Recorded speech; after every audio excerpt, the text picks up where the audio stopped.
VSiN, the sports betting network.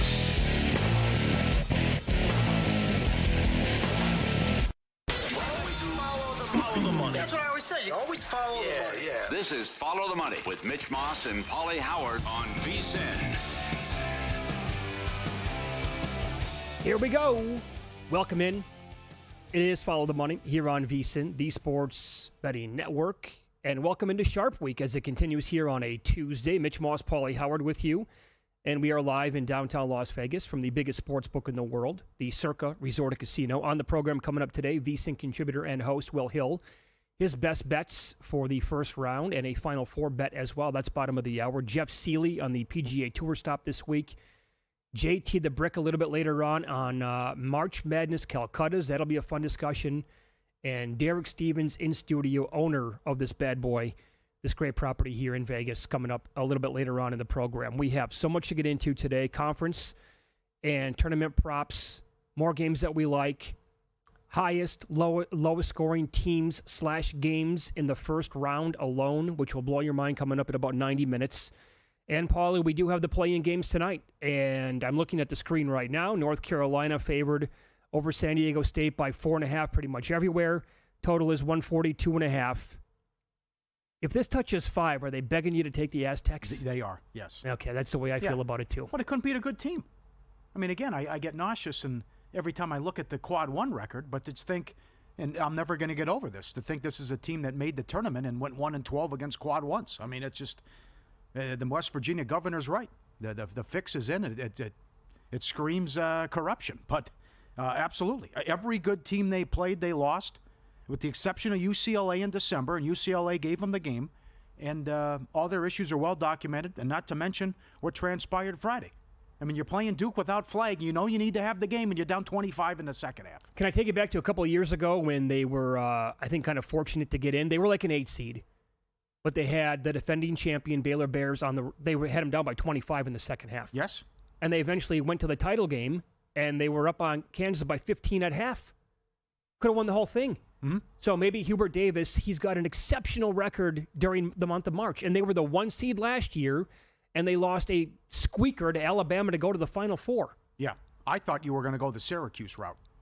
Now, even if North Carolina wins these next 2 games, I don't care. They still don't belong in. It's like the year Syracuse went to the Final Four. They had no business getting in the tournament, but made the first 4 run, or 10 seed, whatever it was, to the Final Four. And that's when Virginia blew a huge lead, and they gacked it. So I think the Syracuse comparisons could be good. But, again, I would really love the underdog here if it wasn't a team from the Mountain West, because we've been living here since 2000, and all the numbers are documented, and we've talked about it nonstop this time of year for 7 years straight. So when it's 10 seed or worse, it's 1-24 straight up, and they've lost 22 in a row, and it even gets worse. This is in the betting guide from Steve Mackinnon. When they're underdogs since 2001, they're 26%.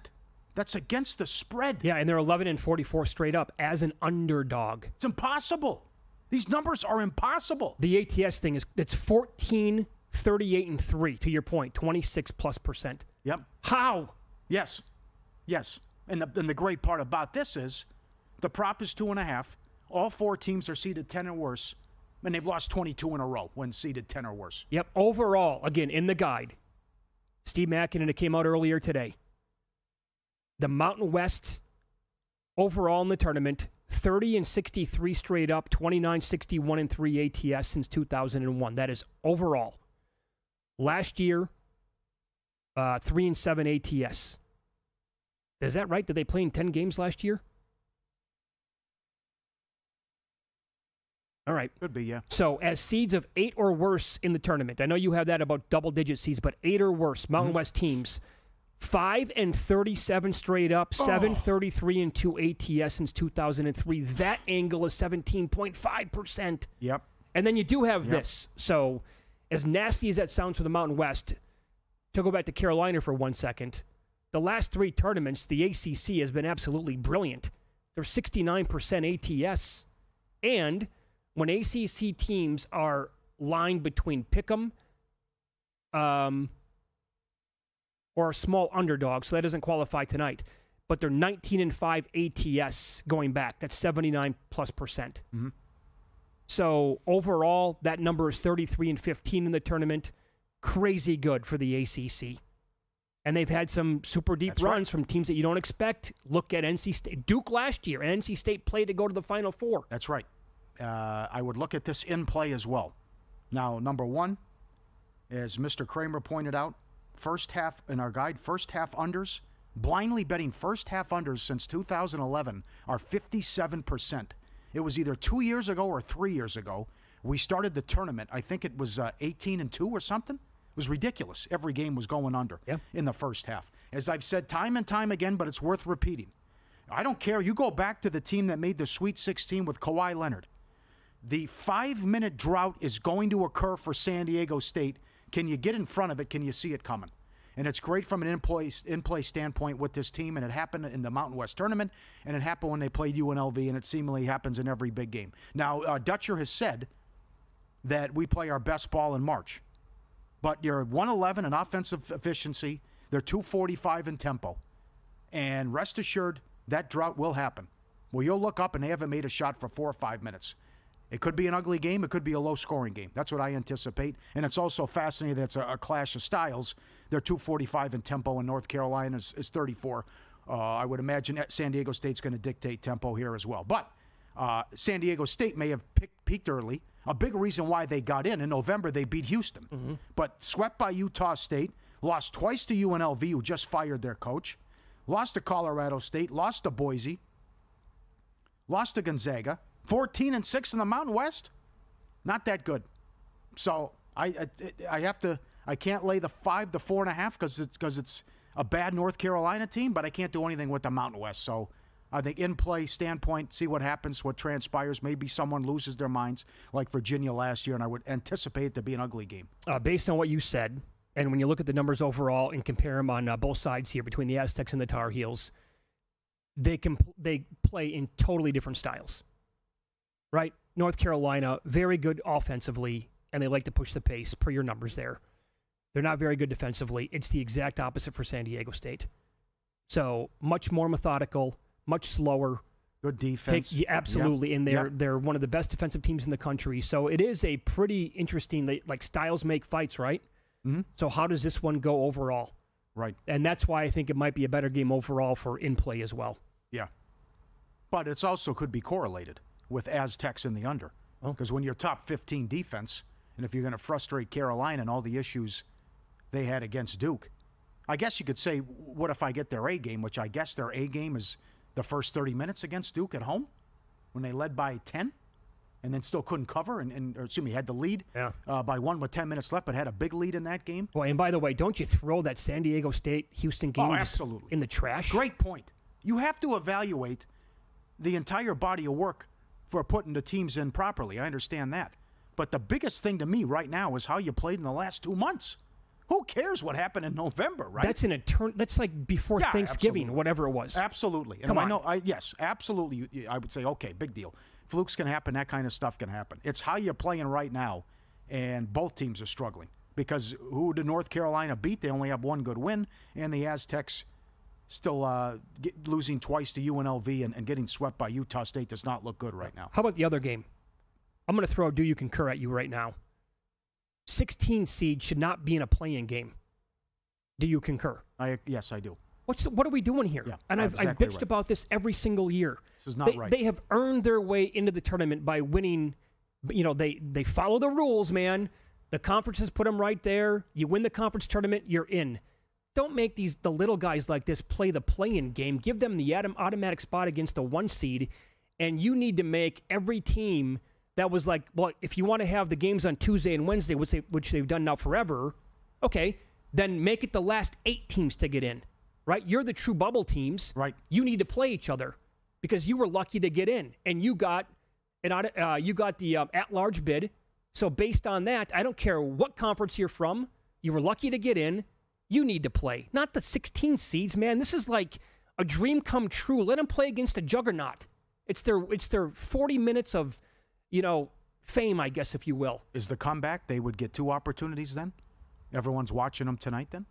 Is that the comeback? There is no comeback. No? Okay. There isn't a comeback that qualifies. Oh, okay. All No. right. All right. Well, having said that, I think St. Francis is the worst team in the country. Oh, so do I. In the tournament, rather. Yeah. 16-17 on the season, and just Central Connecticut State played one of the all-time worst games and choked and bleeped the bed. I mean, they'd won 14 in a row. St. Francis, in the title game, scored 45 points and won.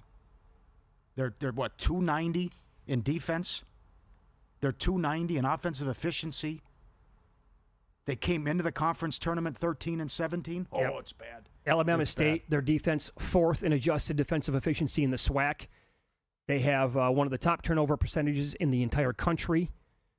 They're a bad shooting team from 2-point range, but St. Francis, they struggle with ball protection, and they rank in the 320s in turnover percentage. So you have that poor of a team handling the basketball and offense going against a team that's really, really good at their level here, forcing turnovers. I think it could be by margin in this one. And also in the semifinals, St. Francis was down 15 to Long Island, the 2, and somehow came back to win that game as well. Right. So I just they're atrocious. But sometimes these teams win games though. They get hot and it works out for them. I signed up today. Get up there now. The VSiN March Bracket Challenge, free to enter. Showcase your skills. Chance to win $5,000 in prizes. You make 40 picks against the spread or on totals over the course of 6 rounds. Registration open now. It runs through the title game. Review the rules. Sign up. Check it out now. $5,000. VSiN.com/contest. VSiN.com/contest. We will hit historical data for the tournament up next. This is hit at 68% over the last 5 years. Details on that next here on VSiN.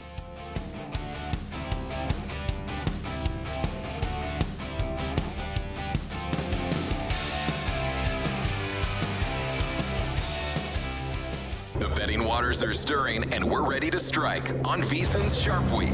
Starting Selection Sunday, VSiN will be your captain for March Mania, helping you navigate the madness and land that big bet. Join us as we break down the brackets and provide expert analysis on every game, delivering insights only VSiN can offer. We've stocked the ship with our March Mania betting guide, giving you everything you need to chart a winning course through the biggest betting tournament of the year. Dive headfirst into the free VSiN March Bracket Challenge. Sink or swim for a chance to win up to $5,000 by picking team sides or totals. We're doing it all. Special coverage throughout the tournament, best bets from hosts and handicappers, and a chance for you to win big. Set sail with VSiN, the sports betting network. Head to VSiN.com/subscribe to join us for just $9.99 for the first 30 days. And don't miss Sharp Week, where you're going to need a bigger bet. That's VSIN.com/subscribe. On the next, a numbers game heavy on college basketball. The first 4 has already begun. March Madness just a day away. Jim Root from 3-Man Weave with all of his bracket thoughts. Who he's got in upsets, who he's got advancing to the Elite 8 and beyond. Plus JVT, our senior NBA analyst, also talking college hoops with us as well. And Rick Gaiman, usually known for golf here on the show. He's got bracket strategy to discuss. Jason Weingarten as well. Numbers game 10 a.m. Eastern, 7 a.m. Pacific, right here at VSiN.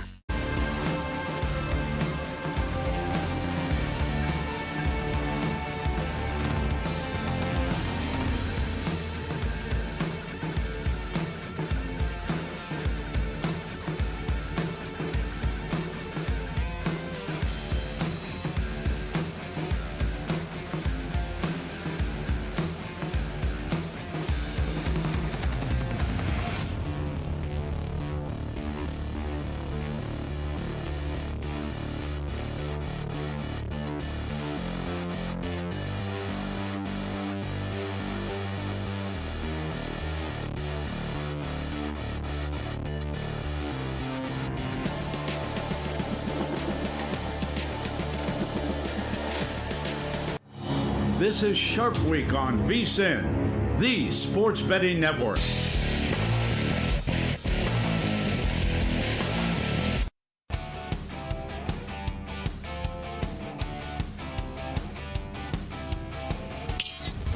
This is Follow the Money on VSiN.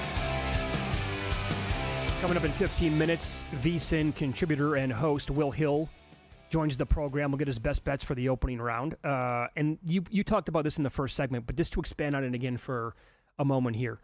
So in the VSiN guide that popped today, Ryan Kramer, giving out some best bets. He just said all 36 first-half unders for the first 4 and the first round. That's it. Just give me every single one of them. He's going to bet every single one since 2011. Again, you're talking about when the tournament expanded to 68 teams and introduced the first 4. First-half unders, 258, 193, and 17. That's higher than 57%. And last year was actually the worst season since 2011. So the numbers were better than 57% going into last season. That's funny you bring that up. And what happened last year? Because we had some sick runs, as I mentioned. One of the most creative things I've seen, and someone put this together, and it was in the sheet that this Tim guy does. If a game is delayed by 15-plus minutes, now Chris Massero always rants about this on X. You go to the monitor, the game takes 2.5 hours, we're always going to the monitor, whatever, or a game goes to overtime, whatever. So this was on like a nice run. There was a 16-4 year. There was a 23-11 year. 77, 59, and 2 under run, all told and combined going back. So if you want to go first half or game, but it was horrendous last year. So that's if a game is delayed 15-plus minutes.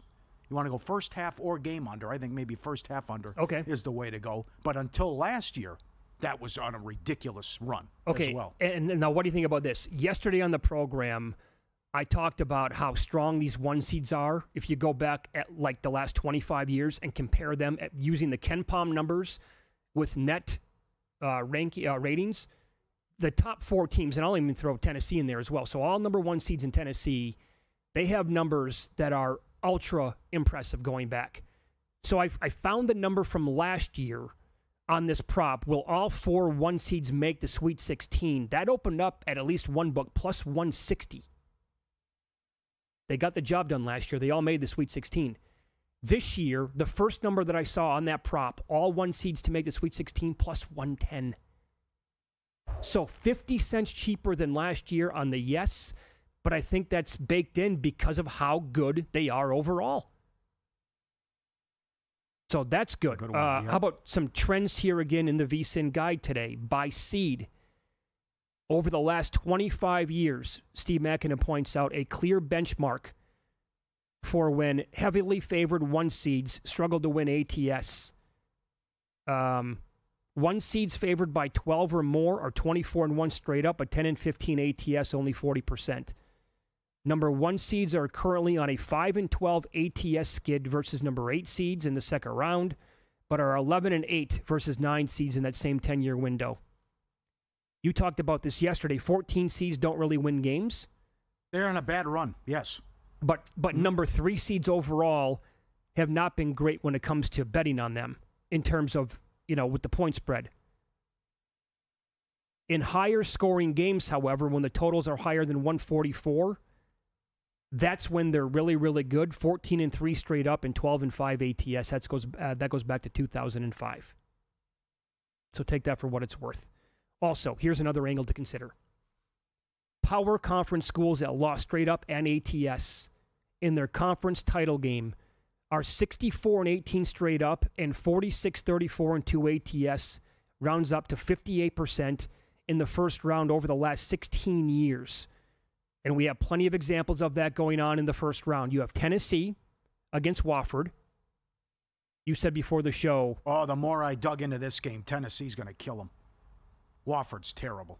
Okay. All the numbers are just lost. Okay, you threw it at me. Lost by 51 to Duke. Can't make free throws. Horrible numbers. Bad defensively. I think it gets out of control. All right. This was Jonathan Von Tobel's one of his first bets. He bet the under, I think 133.5 in that game. But Tennessee qualifies under that criteria. Wisconsin qualifies as they play Montana. That'd be no good for me. I took Montana plus 18.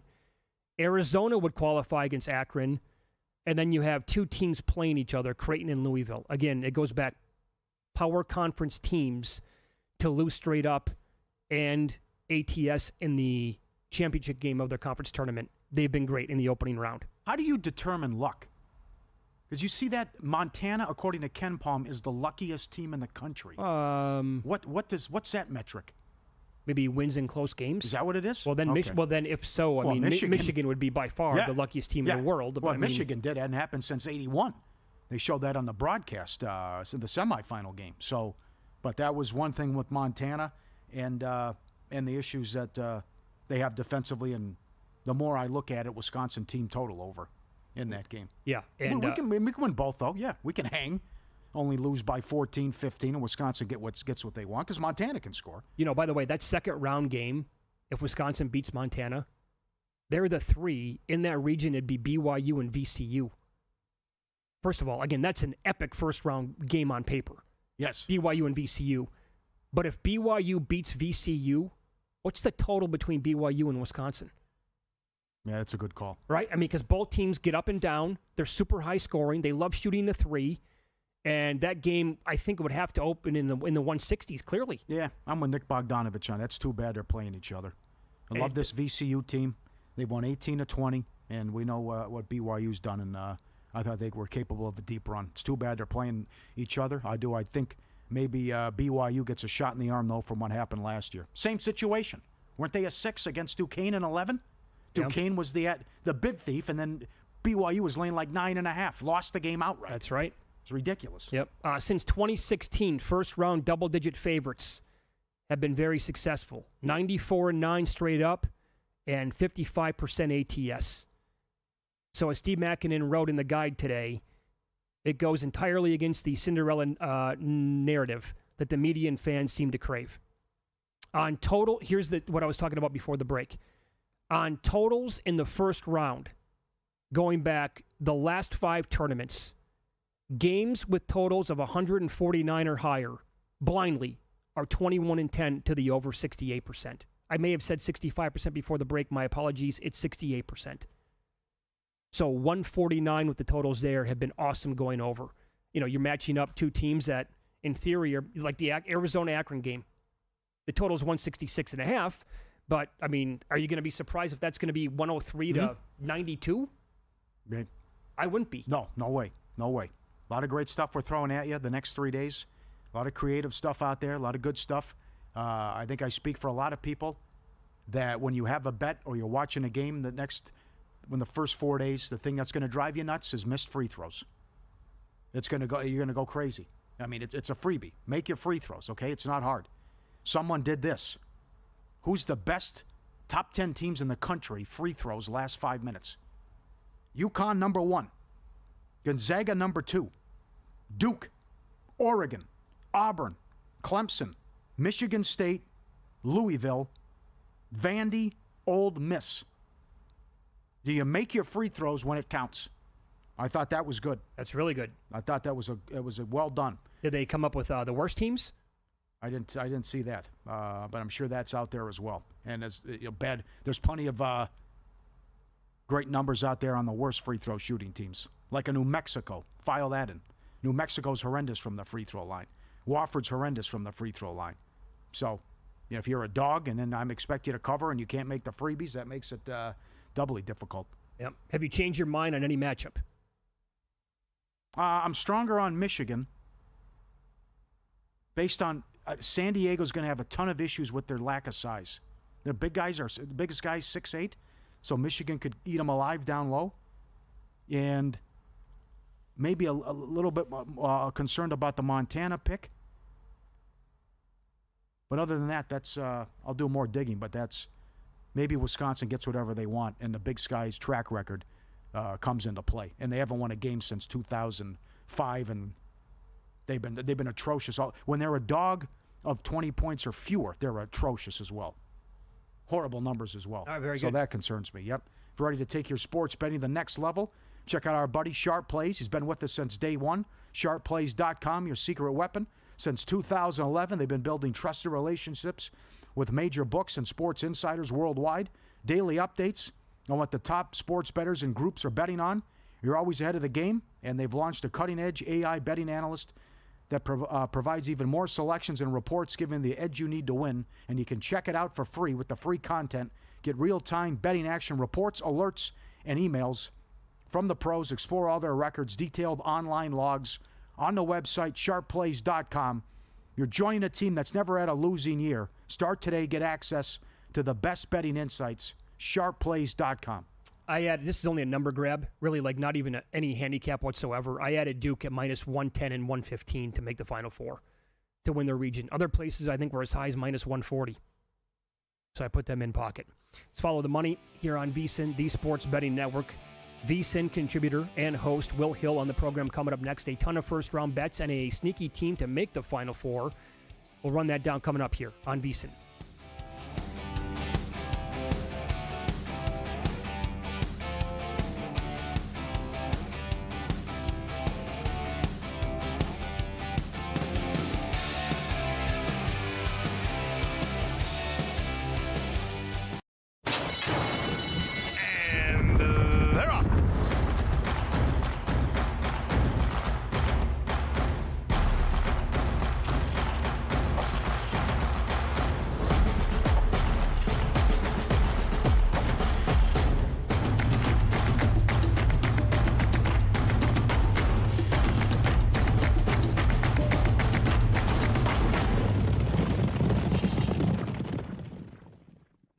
Sports bettors, this is your chance. VSiN is bringing you an unbeatable deal. Get a VSiN Pro subscription for only $9.99 for your first 30 days. That's over 65% off the usual monthly price. With VSiN Pro, you get access to exclusive insights, expert picks, and in-depth analysis that break down the odds in real time. Plus, you'll wake up to daily picks in your inbox, all for just $9.99. But hurry, this offer won't last long. Go to VSiN.com/subscribe and join us on the Sports Betting Network.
This is Sharp Week on VSiN, the Sports Betting Network.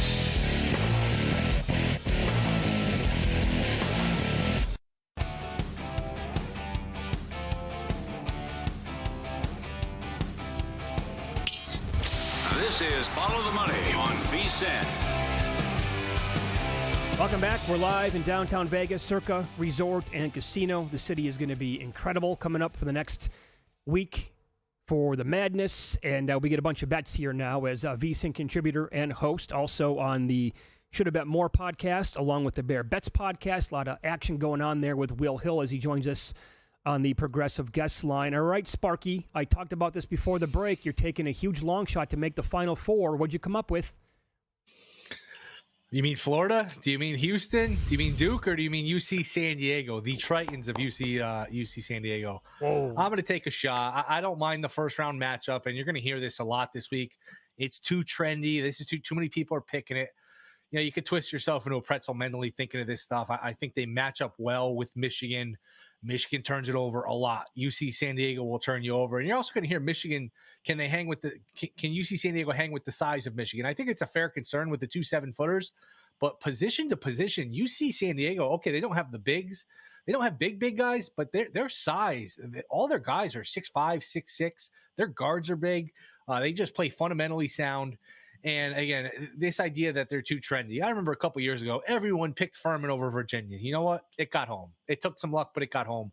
Last year, James Madison over Wisconsin, that was a trendy one. True. They got home. They won the game by double digits. So sometimes everyone's picking it, and it ends up coming through. And I don't even feel like everyone's picking UC San Diego. I feel like it's a split between people picking the underdog here, the 12 seed, and other people saying, it's too trendy.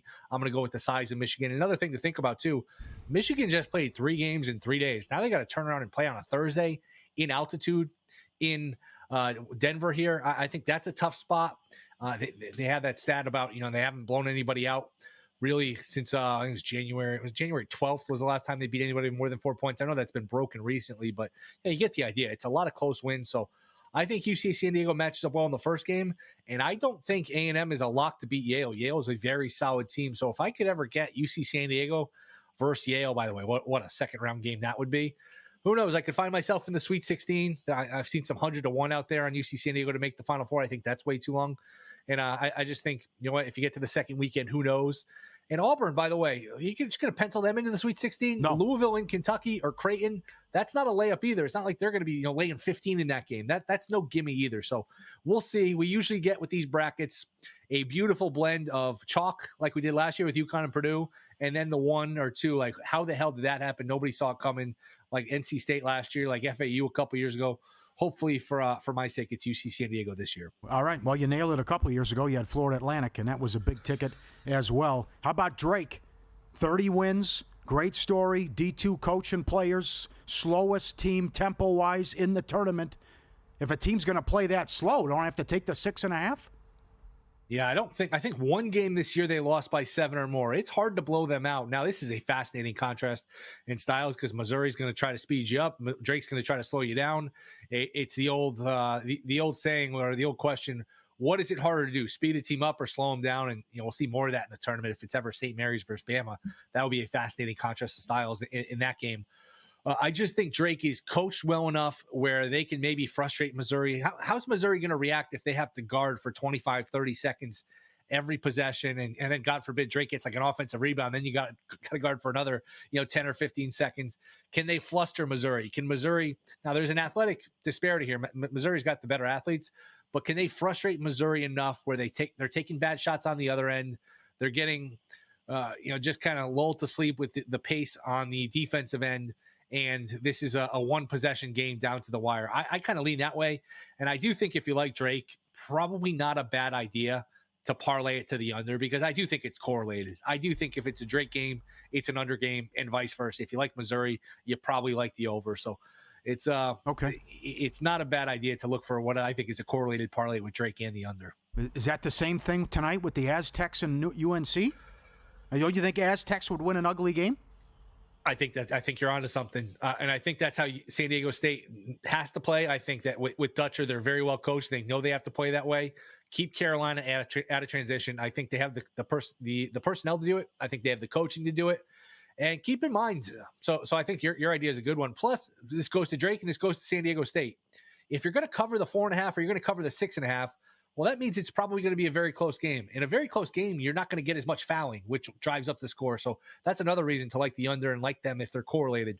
But another thing to keep in mind with this playing game tonight, and I do like San Diego State getting the points, San Diego State, they went out early in the Mountain West. They played one game since March 8th, a couple Saturdays ago. So this is their second game in 10 days. For Carolina, this is their fourth game in 6 days. They played the 3 in the ACC. So I think coaching advantage for San Diego State. I think rest advantage for San Diego State.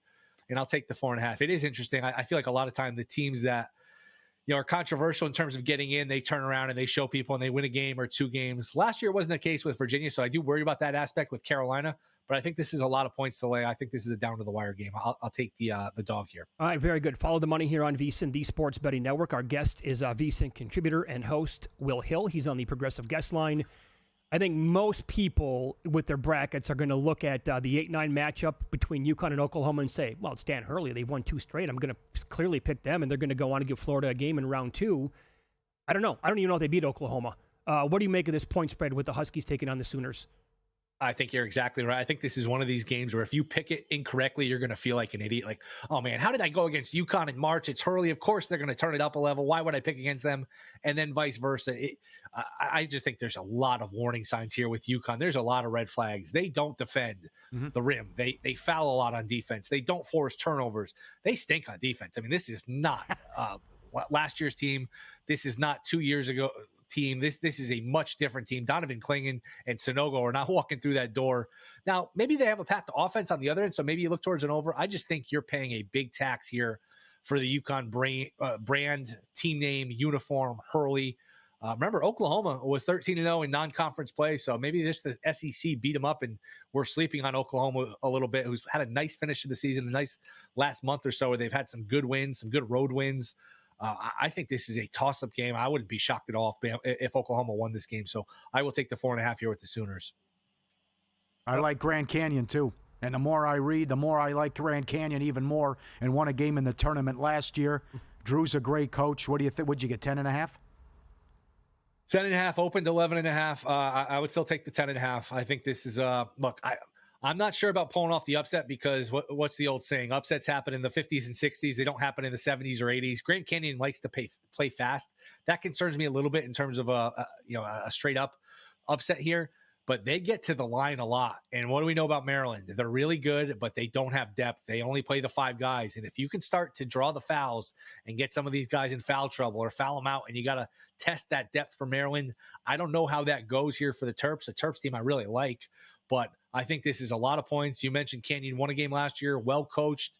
They've got size. They're good against the rim. I don't think they're going to be spooked here in this situation. I think this is a closer game. I will take the points here as well. Arizona, Akron has all the makings for a really fun game to watch for, 2 hours, 15 minutes. Super high total as a result of how these teams both play. Is it high enough?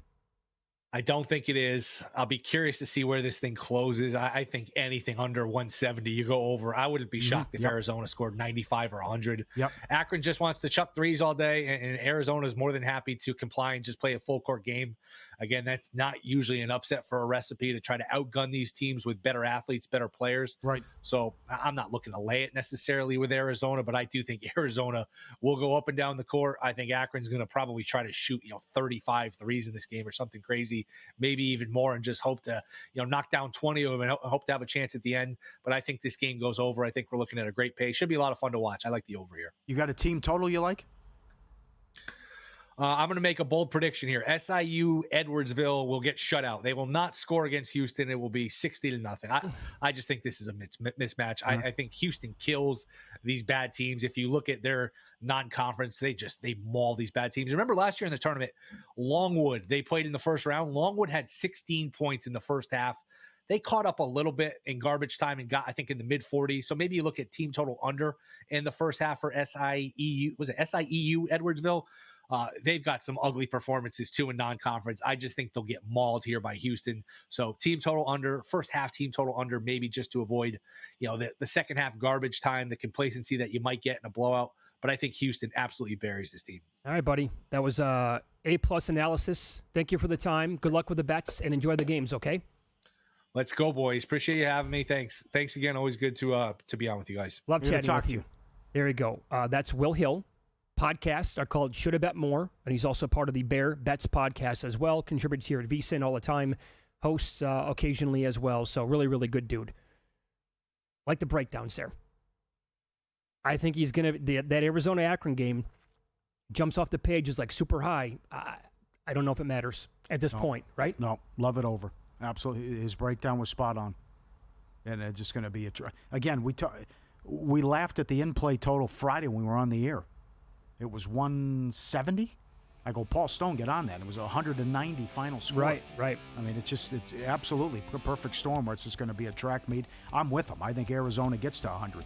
All right, Paul's going to recap the betting action from last night and win some, lose some, and we will ask you honestly here, how many times would it take you to do this?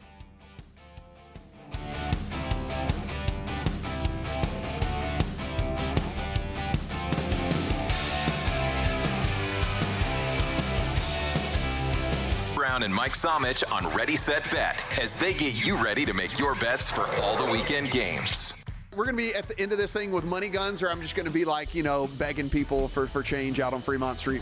It feels like the Twins and the Guardians have higher floors but lower ceilings. Don't miss out on crucial advice for live betting once the game starts, as well as looking ahead to the upcoming action. Tune in to Ready, Set, Bet, weekends at 1 p.m. Eastern on VSiN, the sports betting network.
This is Sharp Week on VSiN, the sports betting network.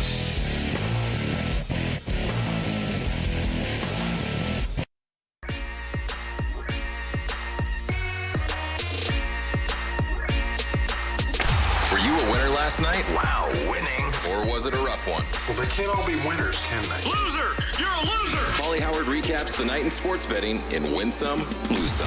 Well, a debacle in Minnesota last night, and that's why you play the games. Minnesota been on a long winning streak. The top four scores for Indiana were out. Nebhard got kicked out of the game, and Matherin was fouled out. And Obi Toppin went nuts, plus 475 on a money line. They win in overtime in Minnesota. Yeah, and he hit a miracle three. Yeah.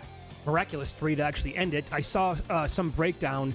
It was, if you factor in just the clutch minutes from last night, this is no joke, just you can't lie with the numbers. It's one of the top 10 best clutch performances ever by a player in the last, not ever, but the last 20 years. Obi Toppin. Really? Yeah. Wow. Nuggets plus 575. No Joker, no Murray, no Brown, saving them for the Laker game. They go into Golden State and win. Now, I didn't watch the game live, but I tracked it on my phone. Did they not control the wires the entire time? A wire job, absolutely. What, are you kidding me? It was a wire job. Yep. Oh, good Lord. Gordon was great. Westbrook hit a couple threes. Total control. Suns, Raptors under 232 down to 224.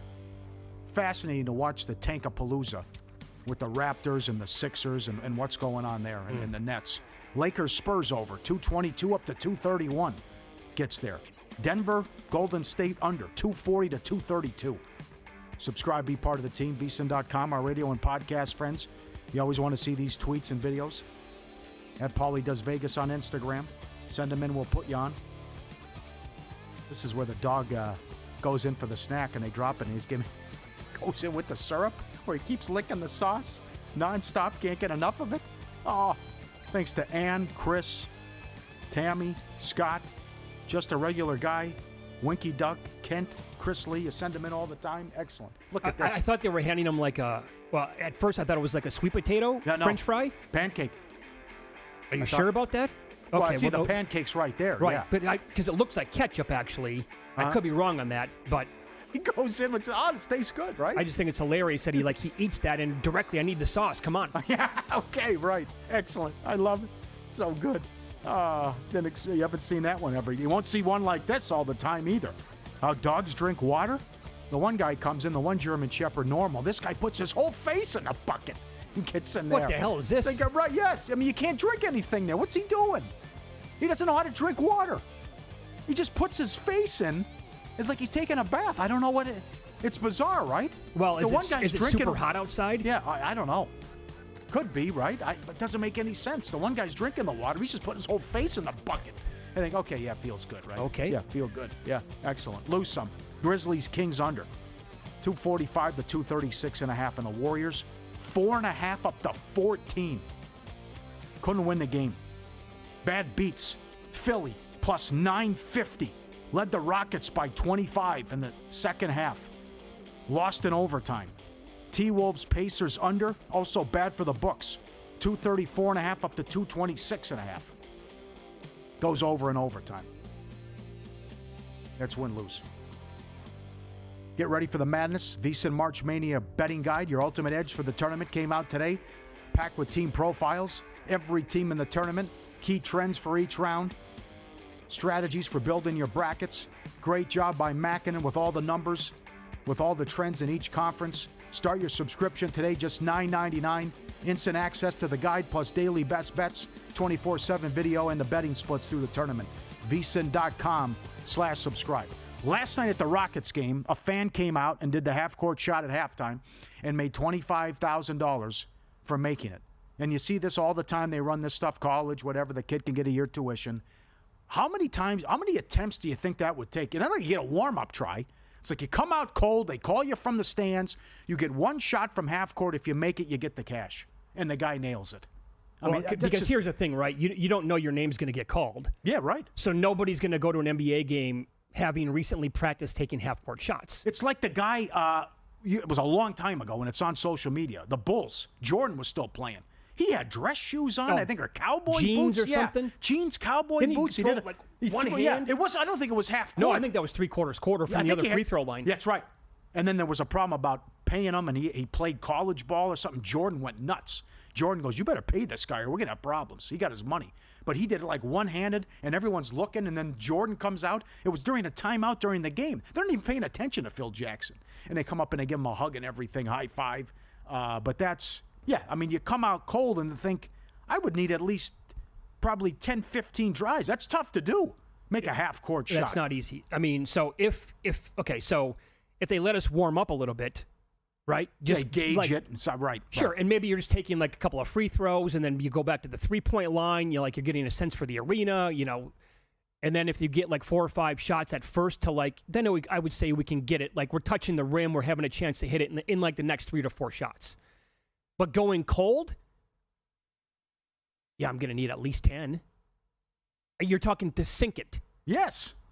Oh, it's going to have to be at least 10. Yeah. I would have to say. Now, I do have a history, though, with half-court shots. Yeah. This is an absolutely true story. Why would it not be? Freshman year, high school, and the boys' basketball team, we are finishing up practice for the day. And our old coach, he was a legend in the area. He was a real red ass. His name was Ron Schultz, right? So... He to finish practice this day, somebody between like the junior varsity and the varsity, somebody at the boys' practice had to hit a half-court shot. Otherwise, everybody had to run a mile. And that's 20 times around the gym. And so they're on you. Like, there's no lollygagging here. You got to run the mile.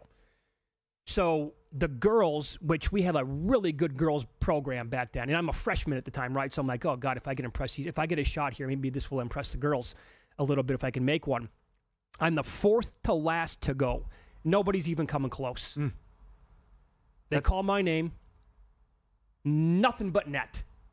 And I had a running start. I hit it, so I just kept running when it went in. I'm celebrating. They didn't kiss it off the glass? Oh, no. It was Steph Curry. Yeah? So all the girls are there getting ready to take the court and practice. And they're all, this is celebration time for me, right? And they're all smiling, high-fiving me. This is going to be so good. I'm going to get her number and have a shot with her. No. They couldn't care less? No, never had a chance. Oh, man. But I will also say that, like, that was kind of my thing. So there was one time in practice, I'll go between 40 and 44 feet, left side. So just in front of the half-court line, I drilled 4 straight. Wow. So I got good at that. Okay. But that's, like, it's muscle memory, and you practice something like that, you're going to get good at some point. I mean, I wonder how many times people can't even hit the rim or air balls. I mean, that's well, there's a good chance if you go out there cold, like, we're going to miss it by 8 feet. Yeah, and plus you're nervous. It's one thing if it's you got an empty gym. It's another one. These guys come out and there's 20,000 people in the stands. Right. 15,000. Okay, good luck. But I would take this stuff seriously. Again, if you knew that you're going to do this, my example would be I threw out the first pitch many, many years ago. I've only done it like once in my life at a AAA game here in Las Vegas. But I knew I was going to throw out the first pitch. I think it was on a Friday night. So to gear up for this first pitch, what did I do? All week long, I went and practiced with my buddy. We would go to the local park right next to work, and I'd throw, how many ever pitches until I felt pretty good. And then they called my name. I go out there in front of a crowd, a little nervous. I was never a high school pitcher or anything like that. And zipped it in right down the middle of the plate. Yep. But I have pride in something like that. I don't want to completely embarrass myself, That was key, though. You had time to, yeah. All right, I don't understand that stuff. That's like, Conor McGregor, 50 Cent, Jerry Seinfeld, whatever. Or if you're singing the national anthem. God, no. I mean, you can't. Sometimes you just choke and you have a bad moment. But I don't understand how you're going to be called out to throw the first pitch, and it's an all time, and you're going to be on the local news or sports center. Sure. Let's say look at Conor McGregor throwing out the first pitch. Totally, he misses it. He's 50 feet to the left. Look at 50 Cent throwing out the first pitch. So if the A's actually, eventually move to Las Vegas, and let's say during their first year they get a hold of Paulie Howard, they say, hey, we want you to throw out the first pitch on a Saturday afternoon. I'm going to practice a week straight. You're right. You agree to do it. Yeah. Of course, you're right. Sure. I mean, a rocket for an arm. You couldn't run on me in amateur ball and in high school, but that's, again, a long time ago. I got a rocket, but it's still been a long time. Got to make sure that everything works. Sure. You're not going to show up hungover to the game.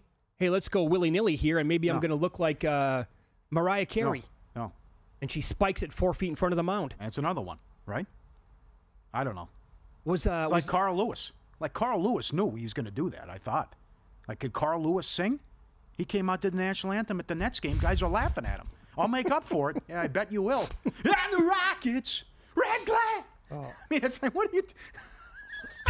It's like, you can't sing. What do you put yourself out for? Right. Did he give that team in the arena like a tape? Here's my voice. That's another one. I can nail this thing. It's like Roseanne. Oh, yeah, Total for sure. put on. She had that plan. It's like, you can't just assume, she's on TV. I bet she can sing. All right, best bets on the PGA Tour this week. Jeff Seeley joins the program. He'll run it down for us coming up on Follow the Money. It's VSiN, the Sports Betting Network.